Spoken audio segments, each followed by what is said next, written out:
In the age of social media censorship, questioning whether or not the Earth is a globe has been deemed harmful thought. But why is this? We seem to be conditioned to think that the issue has been scientifically settled. But this is not the case. Our most popular scientists recognize that the geocentric model, where the Earth is at the center of the universe, is observably accurate.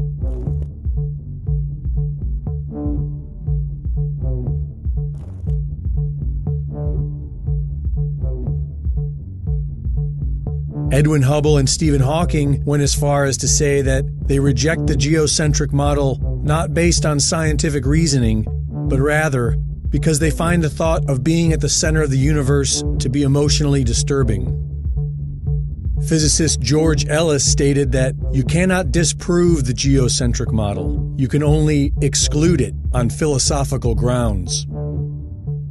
The Michelson-Morley experiment in the 1880s proved the Earth was stationary, and Albert Einstein claimed this was a serious embarrassment and intended to disprove it with his relativity theory, but later admitted that he had failed to do so.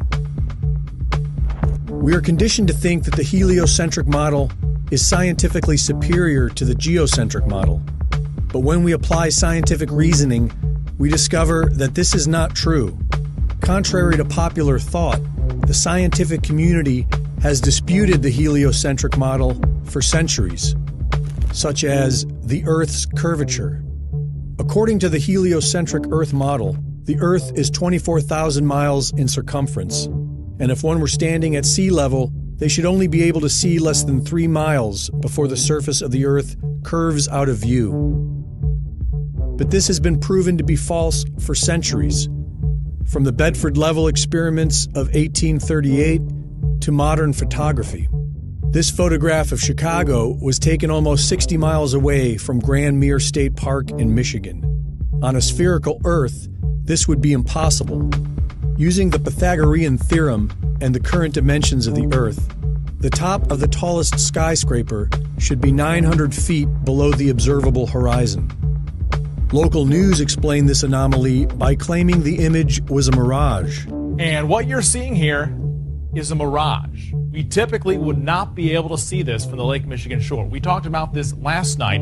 Conditions are right on the lake that we're actually seeing a mirage. They claimed that somehow light refraction and perfect weather conditions are responsible for creating a photorealistic mirage of the Chicago skyline appearing to sit on the flat horizon from almost 60 miles away. Anomalies in the Earth's curvature can also be found in old lighthouses, able to be seen for several miles past what is possible on the heliocentric model, and weapons guidance systems that are capable of sighting targets that would only be possible on a flat plane.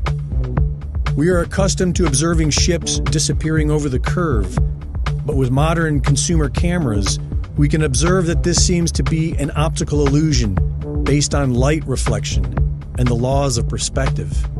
Many of us tend to think the planet is too big to observe curvature, but the empirical evidence tells us that either the surface of the Earth is a flat plane or the planet is at least 100 times bigger than we are told.